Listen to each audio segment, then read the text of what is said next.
भरा पड़ा इतिहास हमारा नारी के सम्मान से, भरा पड़ा इतिहास हमारा नारी के सम्मान से, भारत भारत ना होता बिन नारी के अनुदान के। इतवार को जब सुबह रामायण आती थी हाँ। तो शायद कर्फ्यू लग जाता था। कर्फ्यू लग जाते थे। मीन्स अगर आप किसी इंसान को किसी से मिलने जाना है तो हाँ। हमने ये सुना था हाँ। रामायण के समय पे जाओ, वो मिल जाएगा आपको। तो मैंने कहा तू मेरे को नहीं पहचानता है क्या? कहते नहीं सर। तो मैंने कहा मैं अरुण गोविल हूँ। तो जैसे ही मैंने कहा मैं अरुण गोविल हूँ, उसका यूं स्कूटर हिला और पीछे मुड़ के मेरे को देखता है। राजश्री फैमिली, सागर फैमिली, मतलब इस दौर से आप फिल्मों से जुड़े हुए आ रहे हैं। आज आपको फिल्मों में क्या कमी दिखती है सर, उस जमाने और आज की फिल्मों में? आधी फिल्म होने के बाद एक बार मैंने सनी से कहा कि मैं कहा सनी साहब, मुझे लोगों ने बड़ा डराने की कोशिश की कि सनी बहुत टेढ़ा आदमी है, बहुत डिफिकल्ट है, how are you doing your first film with him and all that, लेकिन मैं डरा नहीं। जो हमारे हर साल का गणतंत्र दिवस होता है उस पर भी आपके लिखे हुए गाने एंथम के तरीके से बजे हैं। क्योंकि हिंदू हिंसा में बिल्कुल बिलीव करता ही नहीं है, लेकिन जब अति होनी शुरू होती है तब तो भगवान कृष्ण भी बोलते हैं कि 100 बार तो माफ़ किया, 101 बार तो मैं भी शस्त्र हूँ। जो आज हमारी राजनीति जिस जगह पर है, आप उससे कितना सहमत हैं? लेकिन अगर आप फिल्म बना रहे हो तो आपकी एक सोशल रिस्पॉन्सिबिलिटी बनती है कि मेरी ये जो फिल्म है ना, ये किसी भी एक भी इंसान को पॉल्यूट ना करे। अभी आपके क्या प्लान चल रहे हैं और अब आने वाले समय में आपको कहाँ देख सकते हैं सर?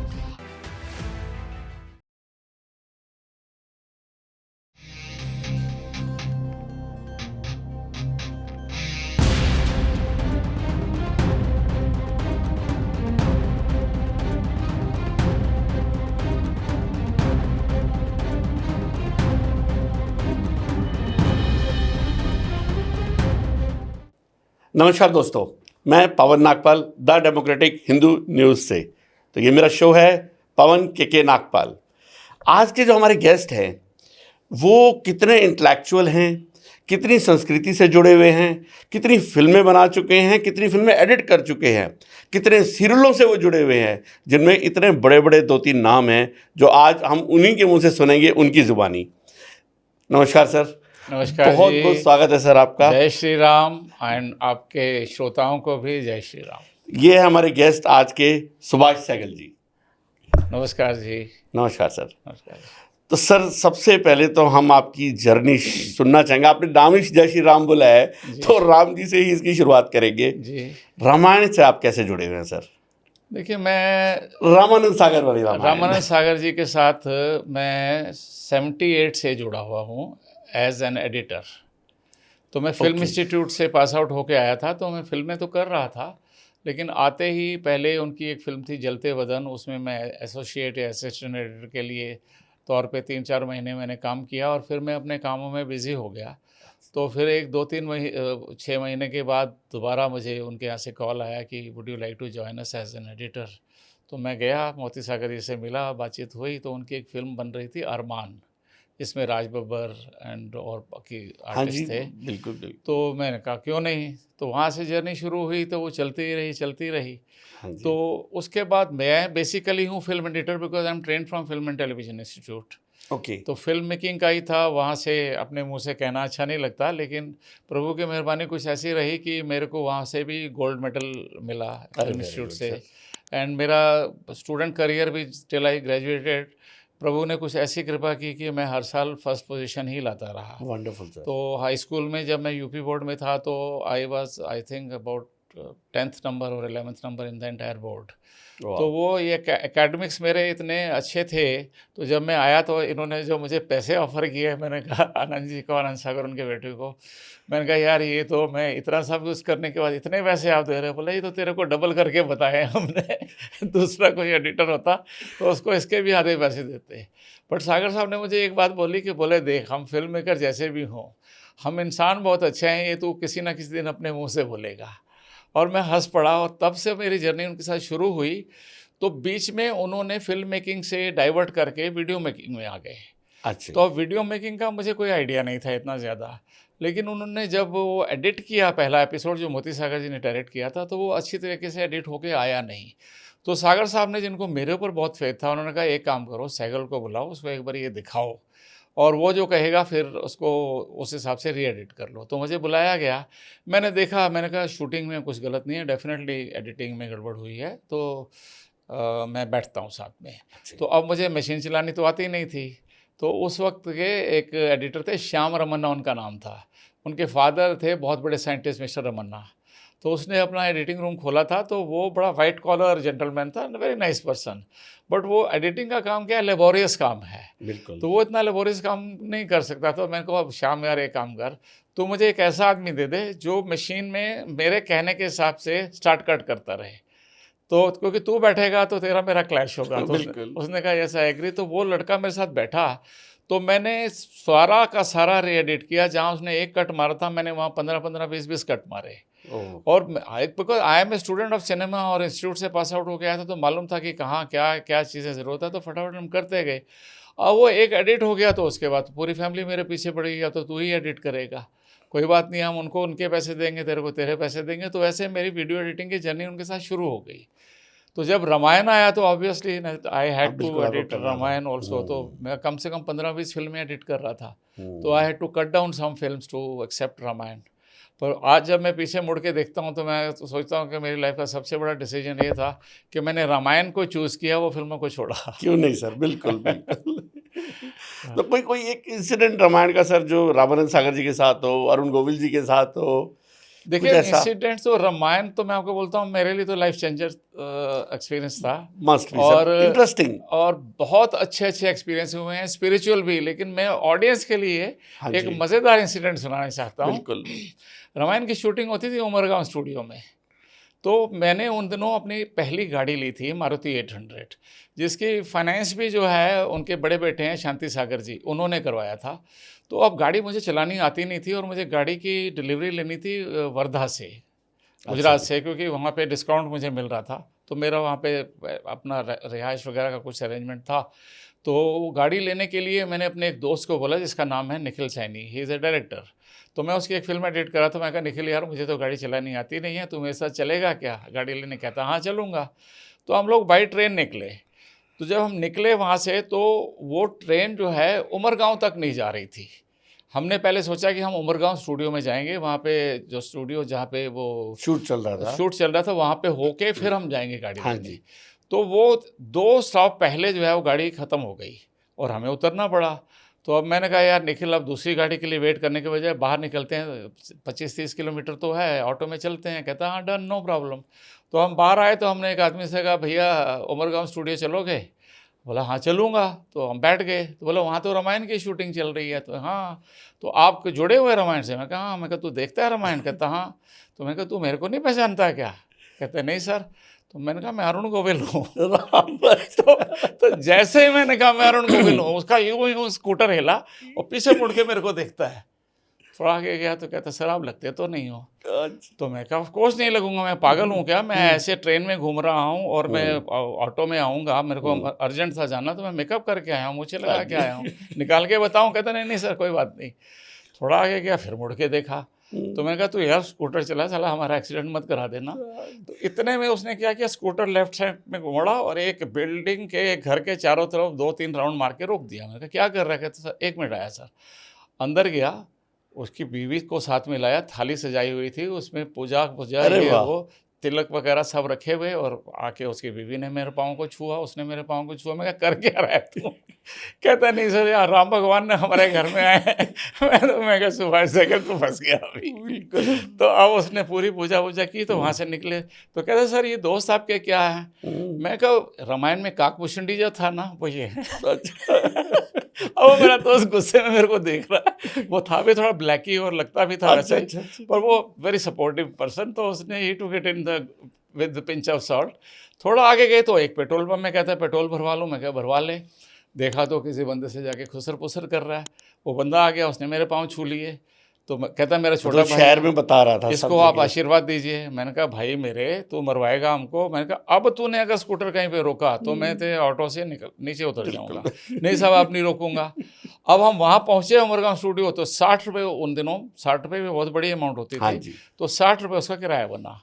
तो मैं पैसे देने लगा, कहता मैं राम भगवान से थोड़ी ना पैसे लूँगा। अरे वाह। मैंने कहा यार तूने इतनी मेहनत की है तो मैं तो तेरे को पैसे दे के रहूँगा। कहते हैं नहीं नहीं साहब एक काम कीजिए, पैसे मत मुझे दीजिए, हाँ जी। मुझे अंदर आप शूटिंग देखने दीजिए। अब मैं फंस गया, मैंने कहा अंदर तो अरुण गोविल है, मैं कहाँ से इसको शूटिंग में बुला लूँ। मैं कहा अच्छा पहले पैसे पकड़ फिर मैं तेरे को दिखाता हूँ। उसने बोला ठीक है। मैंने कहा बैठ यहाँ पे। वो बाहर बैठा, मैं अंदर गया, अरुण से बात की।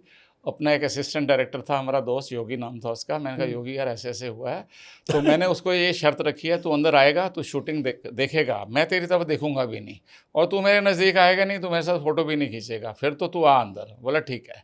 अब वो योगी उसको ले आया अंदर, तो अरुण अपना शूटिंग करता रहा और मैं जाके कमरे में बैठ गया और देख रहा था कि क्या कर रहा है। He was too damn excited. अब वो उसको देख दाख के थोड़ी देर में अपना स्कूटर लेके निकल गया, बेचारा मजदूर आदमी है।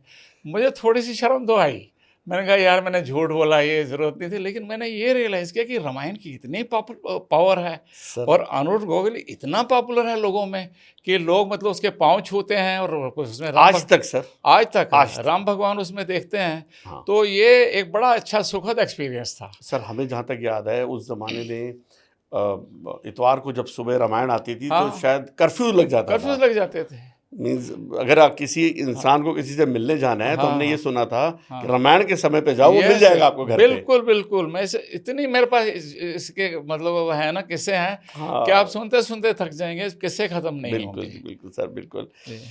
चलिए सर, इसके आगे बढ़ते हैं सर। हाँ। आपने इसके बाद डायरेक्शन शुरू करी। जी हाँ, मैंने शुरू किया। आपने डायरेक्शन शुरू जी। किया, आपने अपनी फिल्में खुद लिखी, हमने जी। सुना है, देखा है। हम्म। और कोई ऐसी ज़बरदस्त फिल्म जो आपके क्लोज हो दिल के बहुत, और जो नेशनल अवार्ड या और किसी अवार्ड तक पहुंची हो? देखिए मेरी 3 फिल्में as an editor national award तक पहुंची थी। अच्छा और तीनों पंजाबी थी। एक थी चंद परदेसी, एक मड़ी दा दीवा, और एक फिल्म और थी उसका मुझे, हाँ कचहरी। कचहरी। हाँ, उसमें गुरदास मान था। अच्छा अच्छा। और चंद परदेसी में राज बब्बर था। अच्छा। तो ये बड़े बजट की फिल्म थी। ओके। और मड़ी दा दीवा में भी राज बब्बर था। अच्छा और अच्छा। दीप्ति नवल थी। आपने कोई फिल्म सनी देओल के साथ भी की सनी देओल के है? साथ मैंने डायरेक्ट की है। हाँ जी। सनी देओल, महिमा चौधरी, अपूर्वा अग्निहोत्री। हाँ जी। वो बड़ी फिल्म थी, मैंने ये पॉलीग्राम के लिए डायरेक्ट की थी। काफ़ी अच्छा। बड़े बजट की फिल्म थी और काफ़ी अच्छी रिसीव हुई थी वो फिल्म। बल्कि वो ओके। फिल्म देखने के बाद यश जी ने मुझे कहा कि come and direct a film for my company. Oh very तो गुड। समहाउ द अदर वो फिल्म हम नहीं कर पाए, हाँ जी। लेकिन Yash ji was very keen कि मैं उनके लिए एक फिल्म डायरेक्ट करूँ। तो सर देखिए, उस टाइम से आज के टाइम में दोबारा सनी देओल का दौर आ गया। जी आ गया है। तो डेफिनेटली एज एन पर्सनल वो आप जानते हैं उनको, कैसे बहुत अच्छे रिलेशन इंसान आपके? है, और बहुत अच्छे इंसान है। इनफैक्ट मैं सनी को आधी फिल्म होने के बाद एक बार मैंने सनी से कहा कि मैं कहा सनी साहब, मुझे लोगों ने बड़ा डराने की कोशिश की कि सनी बहुत टेढ़ा आदमी अच्छा है, जी। बहुत डिफिकल्ट है, how are you doing your first film with him and all that. लेकिन मैं डरा नहीं। अच्छा जी। और मैं कहा, और मैं आज आपको डंके की चोट पे कह सकता हूँ कि आपसे बढ़िया इंसान मैंने इस इंडस्ट्री में नहीं देखा। अरे तो देन ही सेड कि यार सुभाष जी, बात क्या है ना, लोग प्रिपेयर्ड नहीं आते। हाँ जी। आधी स्क्रिप्ट होती है, आधी नहीं होती है। सेट पे डायलॉग लिख रहे होते हैं, उनको मालूम नहीं होता कैमरा कहाँ रखना है, तो मैं चिढ़ जाता हूँ। हाँ। आपके साथ वो एक्सपीरियंस ही नहीं हुआ। आपने मेरे को बाउंड स्क्रिप्ट दी, मेरे को सुनाई भी, मैंने पढ़ी भी। मैं आपको बताता हूँ, 1 घंटे की नरेशन थी, वो 2.25 घंटे की नरेशन चली, उसके बाद 3 घंटे वो बैठा रहा, वो रो पड़ा स्क्रिप्ट सुन के। अरे और इतने में धर्म जी आ गए, तो धर्म जी बोले तू रो क्यों रहा है? कहते हैं इसने स्क्रिप्ट ही ऐसे सुनाई है मेरे को कि मैं क्या करूँ। Very good. तो with Sunny my relations have been like 2 brothers. अरे वाह, बहुत अच्छे रिलेशंस रहे। और सर देखिए, आप राजश्री फैमिली, सागर फैमिली, मतलब इस दौर से आप फिल्मों से जुड़े हुए आ रहे हैं जी। आज आपको फिल्मों में क्या कमी दिखती है सर, उस जमाने और आज की फिल्मों में? देखिए मैं कमी नहीं कहूँगा।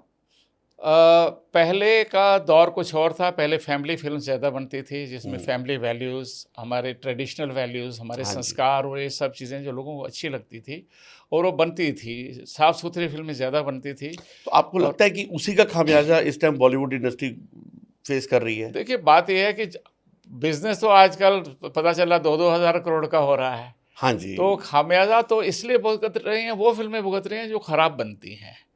जो फिल्में अच्छी बनती नहीं हैं, जो फिल्में अच्छी बनती हैं वो आज भी चलती हैं।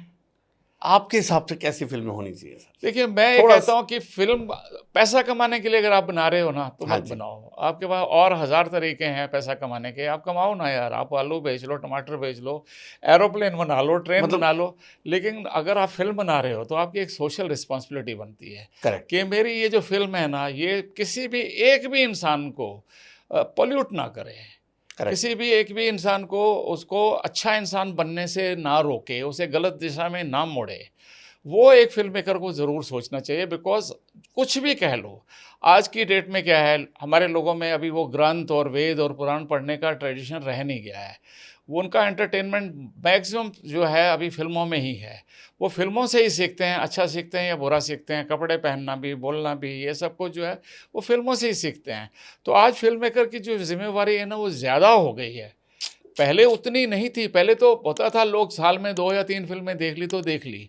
लेकिन अब तो है ही सिनेमा, घर में है तो भी सिनेमा है, मतलब टीवी पे, हाँ जी, हर बिल्कुल जगह ठीक पे सर, सिनेमा ही बिल्कुल ठीक। सिनेमा देख रहे हैं ना, तो वो आपको इन्फ्लुएंस भी करता है। इवन जो टीवी पे छोटे-छोटे शॉर्ट फ़िल्म्स भी आती हैं, वो भी बिना सिर पैर के आप कोई भी चीज़ क्यों डालो आप नेट पे भी, मतलब है इसको ना? धंधा ना धंधा बनाया मत जाए, समझें। धंधा मत और मैं समझे, कहता हूँ बिल्कुल चलो सर, किस हद तक धंधा भी समझें तो कम से कम आप पॉल्यूट तो मत करो ना सोसाइटी को बिल्कुल यार। सर, ठीक बिल्कुल। है, आपने पैसा लगाया, आपको वापस चाहिए, करिए। लेकिन उसके लिए आप ये बोलो कि आप नंगा नाच कर दें, अगर लोगों को गाली-गलौज पसंद है तो गाली-गलौज डाल दें, क्यों करना? बिल्कुल ठीक, बिल्कुल ठीक, है ना? बिल्कुल ठीक। आप 1 मिनट के लिए सोचो, मेरी माँ, मेरी बहन भी बैठ के हो सकता है ये फ़िल्म देखे, तो मुझे कैसा लगेगा कि मैं उसमें गालियाँ डाल रहा हूँ फ़िल्म में या उसमें नग्नता दिखा रहा हूँ, तो मुझे एज़ ए फ़िल्म मेकर खुद नहीं शर्म आएगी, है ना? फ़िल्म मेकर होने के नाते आपका एक नैतिक ज़िम्मेदारी भी बिल्कुल बनती है। नैतिक ज़िम्मेवारी है, बिल्कुल है। बिल्कुल ठीक। इतना कंट्रीब्यूशन तो समाज में हमारा हो ना। देखिए, हम जीवन में वो बोलते हैं ना, man is a social animal. मैं और आप, हम सब जो हैं, जब तक ये समाज जो है आगे बढ़ेगा नहीं और ये जब तक डेवलप नहीं होगा, तो सुविधाएं तो हम सारी लेते हैं। हमको सड़क बनी बनाई चाहिए, हमको एरोप्लेन भी चाहिए, हमको रेलवे स्टेशन भी चाहिए, एयरपोर्ट भी चाहिए, गाड़ी भी चाहिए, साइकिल भी चाहिए, एसी भी चाहिए, बिजली भी चाहिए, सब चाहिए। वो सब काम कोई ना कोई तो बेचारा हमारे लिए कर रहा है। हम क्या कर रहे हैं? फिल्म बना रहे हैं।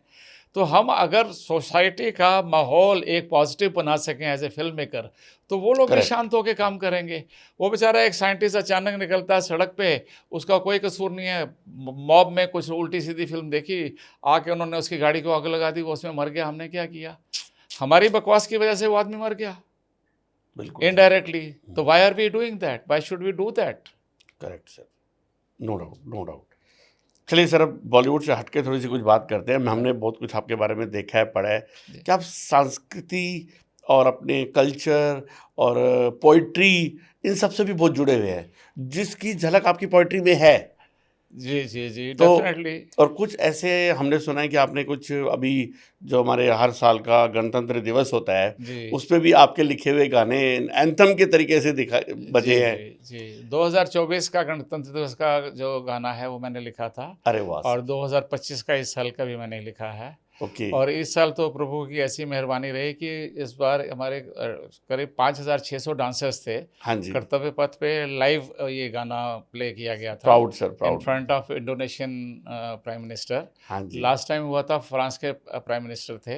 अच्छे। तो इस बार हमारा ये गाना Guinness book of world record में भी एंटर हुआ है, oh, which is a congratulation sir. Moment of pride for all of us. Definitely sir, हाँ जी, डेफिनेटली। बल्कि इसमें तो ऐसा इंसिडेंट हुई थी कि मैं जा नहीं पा रहा था 26 जनवरी को दिल्ली। अच्छा जी। तो 25 जनवरी को भैरव सिंह शेखावत जी जो हमारे कल्चरल हाँ मिनिस्टर जी, हैं, हाँ उनके जी। पीए का फ़ोन आया, सुभाष जी कहाँ हो? मैं कहा बॉम्बे में। अच्छा जी। बोले आप बॉम्बे में क्या कर रहे हो? आपके गाने को Guinness book of world record में एंट्री मिल रही है और आप वहाँ पे हो, आपके बिना प्रोग्राम कैसे होगा? अरे तो मैं कहा वाह! सर आप हुक्म कीजिए। बोले आपकी टिकट करा रहे हैं, आप आइए। तो मैं और मेरे मित्र हैं हरीश भिवानी जी, जिन्होंने वॉइस ओवर दी थी और वॉइस ओवर लिखी भी थी। हम दोनों फिर 25 तारीख को गए वहाँ पे, रात को वहाँ होटल में रुके, सुबह हमने फिर ये सारा Guinness book of world record का प्रोग्राम जो है पूरा अटेंड किया। We were felicitated. Wonderful.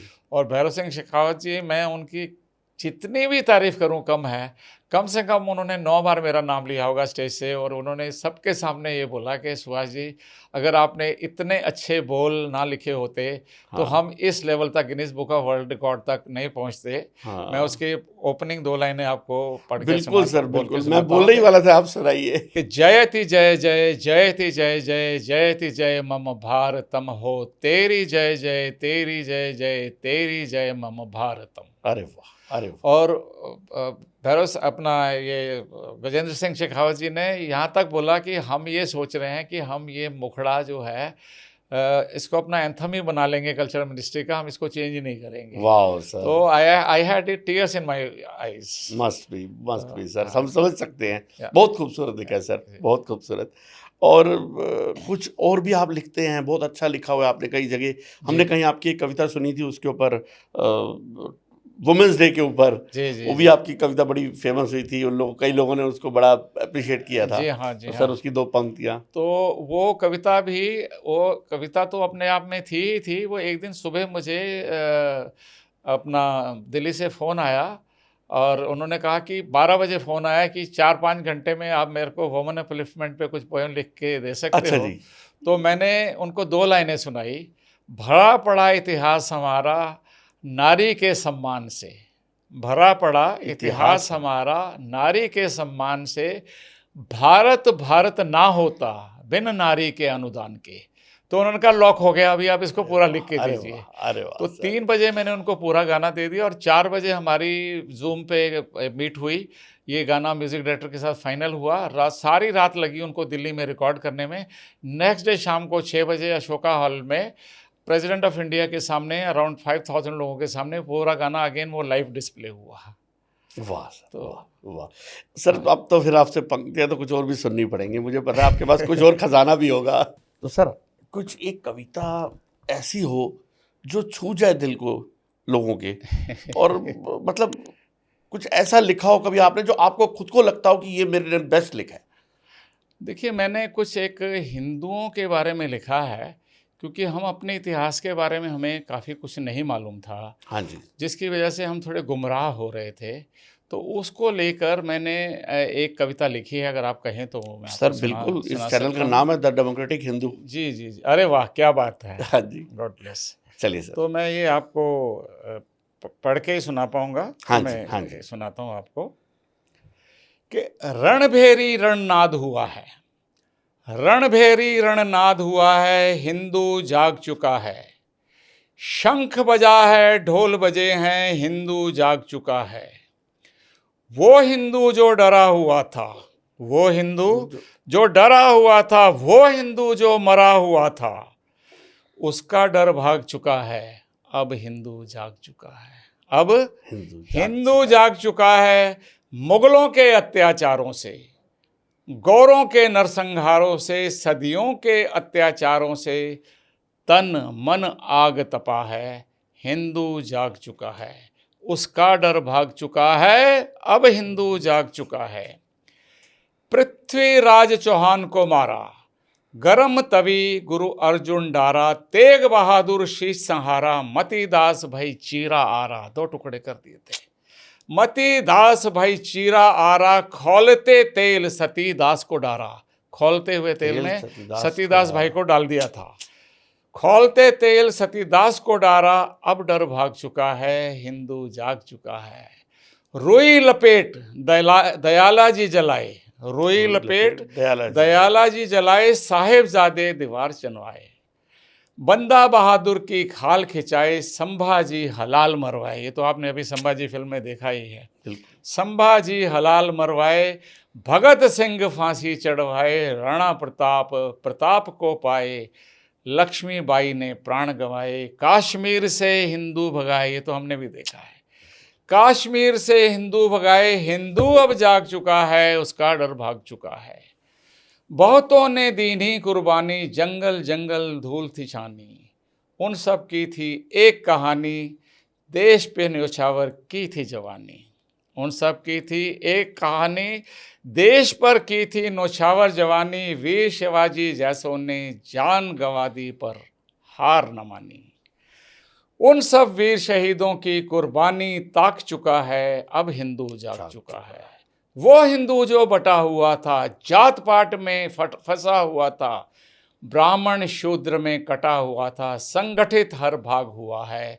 Hindu जाग चुका है, उसका डर भाग चुका है, अब हिंदू जाग चुका है। रणभेरी रणनाद हुआ है, हिंदू जाग चुका है। शंख बजा है, ढोल बजे हैं, हिंदू जाग चुका है। वो हिंदू जो डरा हुआ था, वो हिंदू जो मरा हुआ था, उसका डर अब भाग चुका है, अब हिंदू जाग चुका है। सिंह सा अब वो दहाड़ रहा है, दुश्मन को अब वो पछाड़ रहा है। ऊंचे पर्वत पहाड़ चढ़ा है, अब वो जाग चुका है। हिंदू जाग चुका है, उसका डर भाग चुका है, हिंदू जग जाग चुका है। हाँ हाँ, हिंदू जाग चुका है। बहुत बढ़िया सर, बहुत बढ़िया, बहुत। सर अब आपको क्या लगता है कि आज की हमारी जो राजनीति है, हाँ जी, देखिए ये क्वेश्चन मेरा आपसे सिर्फ इसलिए पूछना बनता है, वैसे आप फिल्म इंडस्ट्री से बिलोंग करते हैं, लेकिन आप कहीं ना कहीं संस्कृति को बहुत अप्रिशिएट करते जी, हैं, जी। उनके उसके लिए काम भी कर रहे हैं। जी हाँ। तो इसलिए मैं आपसे पूछना चाहता था कि जो आज हमारी राजनीति जिस जिस जगह पर है, आप उससे कितना सहमत हैं? देखिए, राजनीति भी जो आसपास हो रहा होता है ना, उसके हिसाब से ही होती बिल्कुल। है कि नहीं है? तो आज की राजनीति में कई चीज़ें जो हैं, जो हिंदुओं के ऊपर अत्याचार हुए हैं, जो जुल्म हुए हैं, और जो हिंदू, क्योंकि हिंदू ने आज तक कभी किसी पे आक्रमण नहीं किया। आप इतिहास उठा के देख लीजिए, पहल नहीं की। पहल नहीं की है। अगर किसी ने दबाने की कोशिश की है तो उसका जवाब ज़रूर दिया है। हमारे यहाँ तो ऐसा है कि 13 बार गजनी ने अटैक किया, 17 बार, और उसको हरा के भगा दिया, लेकिन उसको मारा नहीं। इतनी पेशेंस रखी। उसी गजनी ने बाद में आके भारत का इतिहास बदल दिया। अगर पहली बार में उसको कैद करके मार दिया होता तो इतिहास कुछ और होता। लेकिन हिंदू बदला इस तरीके से लेता ही नहीं है। हिंदू के घर में आप देखोगे, एक, मुझे लगता नहीं कि कोई डंडा भी ढंग का पड़ा होगा, क्योंकि हिंदू हिंसा में बिल्कुल बिलीव करता ही नहीं है। लेकिन जब अति होनी शुरू होती है, तब तो भगवान कृष्ण भी बोलते हैं कि 100 बार तो माफ़ किया, 101 बार तो मैं भी शस्त्र उठाऊंगा, सुदर्शन चक्र उठाऊंगा। तो आज की पॉलिटिक्स थोड़ी सी वैसी ओरिएंटेड है, लेकिन फिर भी वो ये नहीं करती कि किसी का सर तन से जुदा कर दे या किसी किसी की दूसरे गर्दन कम्युनिटी के काट दे। अगेंस्ट नहीं है। किसी के अगेंस्ट नहीं। वो बोलते हैं आप अपने त्यौहार मनाइए, हमारे त्यौहार में परेशान हमको मत कीजिए ना। हम तो आपको नहीं कहते आप अपने त्यौहार मत मनाओ, लेकिन अगर आप कुछ ऐसा करते हो और हम उसके बाद में कुछ ऐसा करते हैं, तो आप हमारे ऊपर उंगली उठा देते हो। वो आप जियो और जीने दो। वसुधैव कुटुंबकम तो हमारे बुजुर्गों ने ही कहा है ना। उन्होंने तो ये नहीं कहा कि हमारा धर्म ही अकेला धर्म है जो दुनिया में सबसे बढ़िया और बाकी धर्म अच्छे नहीं हैं। हमारा धर्म तो ये कहता है कि जियो और जीने दो, है ना। हमेशा से यही कहता है कि सर्वे भवन्तु सुखिनः, सर्वे सन्तु निरामयाः, मा कश्चित् दुःख भाग् भवेत्। तो ये हमारे ग्रंथों में ही है ना। हम तो तो एक चींटी को भी जो है नहीं मारना चाहते। हम एक पत्थर में भी भगवान ढूंढते हैं। हम हवा को भी देवता मानते हैं, जल को भी देवता मानते हैं, पृथ्वी को भी देवता मानते हैं। जो भी वस्तु जो है, जो जिसमें प्राण नहीं है, उसको भी हम प्राण स्वरूप मान के उसकी पूजा करते हैं। तो हमारा तो अपब्रिंगिंग यही हुई है। बिल्कुल। वो पत्थर तो हमें नहीं कहता मुझे पूजो, लेकिन हम पूजते हैं। गौ को माता हम कहते हैं, गौ तो नहीं कहती हमें आप माता कहो। लेकिन गौ का हमारे ऊपर कितना एहसान है कि वो एक माँ अपने बच्चे का दूध निकाल के हमारे को देती है और हमारे लिए कितना त्याग करती है। अगर हम उसको माता बोलते हैं तो क्या गलत करते हैं। और अगर कोई आके उसको काटेगा तो हम आहत नहीं होंगे? होंगे ही ना। ये कुछ जो लोग इस तरीके की हरकतें करते हैं, उनको सोचना चाहिए कि यार, इन लोगों ने विभाजन होने के बाद भी हमें ये नहीं कहा कि अभी आप जाओ, आपने अपनी ज़मीन मांग ली है। नहीं कहा। हाँ जी। नहीं कहा ना इन्होंने। हम फिर भी कहा अगर रहना चाहते हो रह जाओ, कोई बात नहीं है। लेकिन उसके बाद आप अपना कभी वक्फ बोर्ड बना लेते हो, कभी कुछ कर लेते हो, कभी कुछ कर लेते हो। फिर आप अपने अधिकार जमाते हो, फिर आप अपनी तलवारें निकाल लेते हो, फिर आप सर तन से जुदा कर देते हो, गर्दनें काट देते हो, गाड़ियाँ जला देते हो, अनरेस्ट कर देते हो। क्यों करते हो? रहो ना प्यार से, कौन आपको मना करता है? हम तो नहीं कहते। मेरा खुद का घर मेरा खुद का घर एक मुसलमान का बनाया हुआ था, कोई बात नहीं है। मेरा कारपेंटर भी मुसलमान होता है, मेरा गाड़ी का वो जो मैकेनिक है वो भी मुसलमान है। क्या हम बात है, जिस इंडस्ट्री में जो हैं, अच्छा है वो बॉलीवुड अच्छा में, है। हमारी अपनी सारे इंडस्ट्री में लोग भी। हैं। सर मैं आपको बताता हूँ, रामायण में एक लड़का मुसलमान मेरा असिस्टेंट था। हिंदू मुसलमान राइट्स हो गए उस टाइम, बाला साहब ठाकरे जिंदा थे, और उसमें जहाँ जहाँ मुसलमान मिले इतना शोर मच गया था कि उनको काट डालो। हमने उस लड़के को प्रोटेक्ट किया और उस लड़के को हमने निकाला नहीं। बहुत बढ़िया सर। है कि नहीं निकाला, हमने कहा तेरा क्या कसूर है यार। तो हम तो ये विचार रखते हैं, लेकिन आप हर जगह पे सोचोगे कि नहीं सारी दुनिया से हिंदुओं को भी मार दो, क्रिश्चियंस को भी मार दो, सिर्फ के सिर्फ एक ही धर्म रहेगा बस, ऐसे तो नहीं चलेगा ना। तो आज की पॉलिटिक्स थोड़ा सा इस तरीके से, हमारे जो योगी जी बोलते हैं, वो तप चुका है हिंदू। वो इतना तपने के बाद आज बोल रहा है कि यार मैं, अब मेरी गर्दन पे तुम तलवार ला के काटने लगोगे तो भी मैं नहीं चिल्लाऊंगा क्या। तो आप योगी राज, मोदी राज में प्रोटेक्टेड फील करते हैं? डेफिनेटली प्रोटेक्टेड फील करते हैं। एक बाकी हिंदू तो फील कर रहा है? देखिए हम तो हिंदू, थोड़ा फर्क पड़ा है, लेकिन sir a lot has to be done. Obviously बात यह है, मार काट से सॉल्यूशन नहीं निकलने वाला। The other party has to understand कि एक साथ प्यार मोहब्बत से रहेंगे तो ही होगा। लेकिन प्रॉब्लम ये है कि वो ये मानने के लिए तैयार ही नहीं है। वो दिन में 5 बार ही बोलते हैं हमारा ही धर्म ठीक है, बाकी जो दूसरे धर्म को फॉलो करता है उसको काट डालो, उसको मार डालो। नहीं मानता है तो ये सॉल्यूशन वो ढूंढते हैं, तो वो तो फिर बात ठीक नहीं है ना। They have to understand. किसी ने कहा होगा ठीक है, लेकिन आज की डेट में वो वैलिड नहीं है। आज की डेट में तो जियो और जीने दो। हम कहाँ बोलते हैं कि हम इस धर्म के सभी लोगों को हिंदुस्तान से बाहर कर देंगे। अगर ऐसा करना होता तो हम विभाजन के टाइम पे ही कर देते। आप यहाँ देखिए कि हिंदुस्तान में उनकी पॉपुलेशन कितनी बड़ी है, बांग्लादेश में क्या हुआ है। अभी आप लोगों की आंखों के सामने उनके कपड़े उतार के रेप कर करके उनको आग में जलाया गया, टुकड़े काटे गए हैं। पाकिस्तान में क्या हुआ है, 0.5% लोग हिंदू रह गए हैं, बाकी सबको मार डाला गया। हिंदुस्तान में ऐसा हुआ है क्या? क्योंकि हम इंसान में बिलीव नहीं करते। लेकिन अगली पार्टी को समझना तो चाहिए ना, कितना दबाओगे आप यार, कहीं तो एक लिमिट आएगी ना। तो सर हम वापस आते हैं अपने हाँ। मुंबई की जर्नी पे, हमारे बॉलीवुड में जी। अभी आपके क्या प्लान चल रहे हैं और अब आने वाले समय में आपको कहाँ देख सकते हैं सर? अभी देखिए क्या है, देखिए हमारी इंडस्ट्री में बड़ी अच्छी अच्छी फिल्में बना रही हैं, यंगस्टर्स ने भी इंडस्ट्री को संभाला है, मैं ऐसा नहीं कहूँगा। बिल्कुल। ये और बात है, मैं जब से आया, मुझे आज इंडस्ट्री में करीब 50 साल से ऊपर हो गए, 52-53 साल हो गए हैं। बड़ी बात। मैं जब आया था तब से लेके अब तक ये ट्रैक रिकॉर्ड है कि लाख फिल्में अनाउंस होती हैं, लाख में से 10,000 जो है उनका मुहूर्त होता है, 10,000 में से 1,000 फिल्में बनती हैं जिनको सर्टिफिकेट मिलता है, 1,000 में से 100 रिलीज होती हैं, 100 में से 10 चलती हैं। बिल्कुल। वो तब भी ऐसा ही था, आज भी ऐसा ही है। बिल्कुल। तो सिनेमा तो ऐसे ही सर्वाइव किया है, क्योंकि यहाँ पे कोई एंट्री का वो बैरोमीटर नहीं है। कोई हलवाई भी आके फिल्म बना ले यहाँ पे तो हम उसे रोक नहीं सकते। करेक्ट है कि नहीं? कोई भी एक सडनली कैफे में आप यहाँ जाइए बरसोवा में, इधर उधर हर कैफे में एक प्रोड्यूसर बैठा है, एक डायरेक्टर बैठा है, एक एडिटर बैठा है, एक कहानियां चल रही हैं, सब बैठे हुए हैं। अब वो जो बना रहे हैं उस पर किसी का कोई कंट्रोल नहीं है। ब्लेम इंडस्ट्री होती है, लेकिन वो इंडस्ट्री को रिप्रेजेंट नहीं करती। करेक्ट है कि नहीं है? तो मैं अब जो है रोमांटिक फिल्में सब बना रहे हैं। मेरी पहली फिल्म भी जो थी फैमिली ड्रामा थी, जिसमें रोमांस भी था, और उसकी ऑनलाइन कहानी बड़ी कॉम्प्लिकेटेड थी कि एक लड़की एक ही घर में 2 बारी शादी करती है, एक बारी बड़े भाई से, एक बारी छोटे भाई से। हाँ जी। तो ये कहानी थी, बिल्कुल याद है मुझे। तो लेकिन अब जो है मेरा जो माइंडसेट जो बदला है, तो सेकंड फिल्म मैंने जो बनाई थी वो वुमेन अपलिफ्टमेंट में बनाई थी कि एक औरत के प्रोस्टिट्यूट की लाइफ में एक ऐसा इंसान आता है कि जो उसको प्रोस्टिट्यूशन तो छुड़वाता ही है एक ही रात में, लेकिन वो सोशल रिफॉर्मर बन जाती है। अब मैं उसके अगले स्टेप पे जाना चाहता हूँ। अब मैं कोई हिस्टोरिकल बहुत बड़ी फिल्म 200-250 करोड़ की बनाना चाहता हूँ, जिसकी स्क्रिप्ट मैं बाउंड कर चुका हूँ, और मैं कहानी अभी नहीं बता सकता। नहीं बिल्कुल सर, लेकिन मैं उस प्रोसेस में हूँ। और उसके अलावा जो है अभी मेरा पोइट्री राइटिंग में मेरा बहुत ज़्यादा जोर लग रहा है। मैं डेली एक पोएम लिखता हूँ और बहुत खूबसूरत लिखते हैं sir. Thank you sir, thank you. आपने जितनी भी सुनी है। तो अभी मैं अपने यूट्यूब चैनल, मेरा सुभाष साइकिल्स क्रिएशंस करके यूट्यूब चैनल है, उसमें अभी मैंने धीरे धीरे एक सुनो ऐप पे ना ये गाने रिकॉर्ड हो जाते हैं। अच्छा जी। तो मैं वो गाने रिकॉर्ड कर करके डाल रहा हूँ। अरे वाह। तो काफ़ी सराहना हो रही है लोगों की। और ये तो अपने मुंह में या मट्ठू भरने की बात है, लेकिन बहुत यारों दोस्तों ने मुझे कहा है कि आप गुलजार साहब और साहिब साहब के टक्कर के गाने लिखते हो। तो मैंने कहा मैं उनके तो पाँव की जूती हूँ, पर फिर भी ये है कि मैं कलम भी उठाता हूँ तो कुछ सोच के उठाता हूँ। ऐसा नहीं है कि मैं रोमांटिक नहीं लिखता, मैं कॉमेडी भी लिखता हूँ। अच्छा लेकिन मैं नॉर्मली रिलेशनशिप पे या नेशनल अपलिफ्टमेंट पे या पेट्रियाटिक ये लिखना ज़्यादा पसंद सर ये करता हूँ। ज़रूरत भी है, जी इसकी हाँ। ज़रूरत। तो अब आपको मुबारकबाद देना चाहूँगा सर, हम बहुत जल्दी आपकी फ़िल्म को हम बड़े पर्दे पे जाकर के हम धन्यवाद खुद जी, देखें धन्यवाद जी, और ऑडियंस भी देखे, तो धन्यवाद उसके जी। लिए बहुत-बहुत मुझे क्या है, शुभकामनाएँ सर। पोएट्री लिखने में जो मज़ा जो आता है ना, उसका मेन रीज़न ये है, हाँ जी, इसमें 100% जो कंट्रोल है ना, वो आपका खुद का है।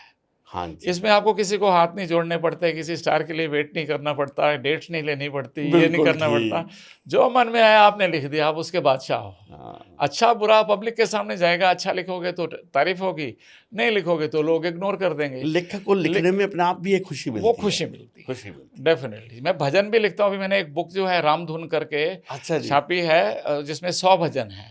अरे वाह! वो भी मैं धीरे-धीरे भजन जो है वो भी यूट्यूब पे लाऊँगा। तो आपका यूट्यूब चैनल हम ज़रूर सुनेंगे सर, जी, अभी डेफ़िनेटली। तो और मैं इनिशियल तो स्टेजेस पे है, पर धीरे-धीरे मैं उसको तो आपकी खूबसूरत पोएट्री तो सुनने को मिलेगी। जी। हाँ जी, सर मैं बहुत फेसबुक पे मैं डेली एक पोएम डालता हूँ। अच्छा जी, फेसबुक पे मेरे 2 अकाउंट थे, एक अकाउंट उन्होंने बंद कर दिया, किसी ने हैक कर लिया अकाउंट। ओके। तो अभी एक दूसरे अकाउंट में मैं डालता हूँ। हाँ, I try to revive that, मेरे बेस्ट ऑफ द फ्रेंड्स उसमें हैं। ओके। लेकिन धीरे-धीरे यहाँ जुड़ जाएँगे, अब क्या कर दैट्स सकते ग्रेट। हैं। बहुत बढ़िया लगा आपसे मिलके, है ना बहुत जी, कुछ मुझे भी जानने को उतनी मिला। पसंद है। आप तो खुद बड़े गुणी हैं और खुद फ़िल्म मेकर हैं आप। अरे सर बस आप लोगों से बड़े से सीख के ही कुछ कर रहे हैं और आज हमारी ऑडियंस को भी बहुत कुछ सीखने को मिला होगा आपसे, बहुत कुछ नया जानने को मिला होगा और इसी तरीके सर काम करते रहिए, तंदुरुस्त रहिए, चुस्त धन्यवाद रहिए। जी, धन्यवाद हमारी जी। दुआएं हैं सर और बहुत जल्दी आपकी फिल्म हम सिनेमा में देखेंगे सर। धन्यवाद जी, धन्यवाद जी। Thank you so much. जय श्री राम जी। तो ये थे हमारे गेस्ट सुभाष सहगल जी। अगले शो में जल्दी मिलते हैं एक नए गेस्ट के साथ। तब तक के लिए मेरे चैनल को सब्सक्राइब करिए, लाइक करिए और दोस्तों में शेयर करिए। Thank you.